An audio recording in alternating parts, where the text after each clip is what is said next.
Аюхал валад, ан-насихату сахлун вал мушкилу қабулуха. Бұл жерде айтылады имам Ғазали, насихат беру бұл жеңіл дейді. Бірақ аны қабыл алу не дейді? Ор, қиын дейді да. Шында ойлау шындай да, азыр мысалы сыртқа шықсаң, қаншалаған адамдар динді түшінбейді да.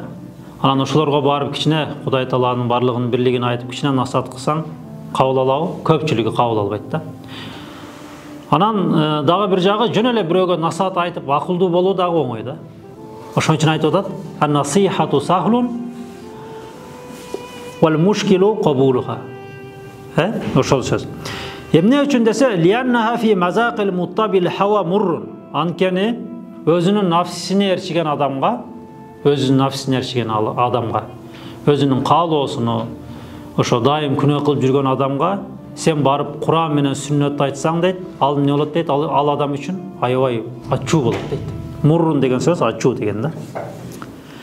Алал хусуси ман кана талиб ал-илми расми. Өзгөчө деп, урматтуу жигиттер, өзгөчө деп шари илимдерди алып жүргөн адамдарга да айтып атат да бул жердечи. Элестет, сиз менен мага айтып атат. Имам Ғазали өзгөчө шариат илимин алып жүргөн студенттерге.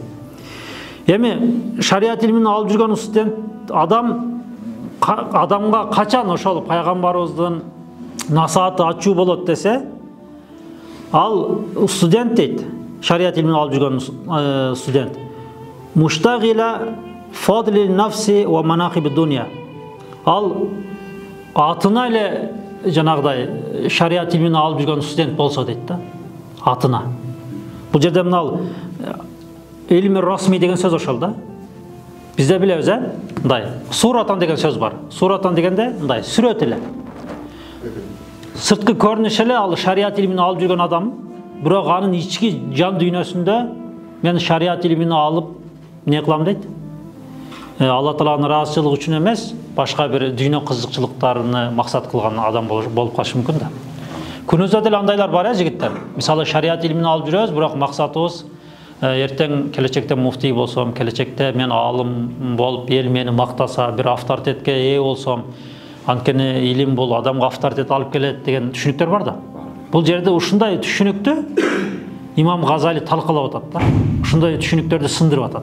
Анткени бул өзү көп жылдан бери сабак берип, студенттердин арасынан ошондой түшүнүктө жүргөндөрдү көргөн да. Анан силер ошондой кылбагыла деп айтып атат да бул жердечи. Имам Ғазали силер ошондой кылбагыла деп айтат. Анткени ошол жанагы талиб суратан жанагы сүрөтүнөн эле мындай эле караган студенттей болбогула, талиб хакыйкый болгула, чыныгы студент болгула деп не кылып атат? Бизге керезин калтырып атат. Мындан билдик, биздин жигиттер алып аткан бул жердеги ар бир илимибиз Алла Тааланын ыраазычылыгы үчүн болуш керек да. Ошондо Алла Таала биздин не кылат? Деңгээлибизди көтөрөт. Бул жерде имам Ғазали эми ошол ниетиңди да оңдо деп айтып атат да. Бул тууралуу хадистер жаттаганбыз. Иннамал амалу биният деп, ва иннама ликулли имрин ма нава деп. Бардык иштер ниетке жараша болот деп имам Бухаридагы өзүнүн китебинде биринчи ушул хадисти эмне кылат? Алып келет.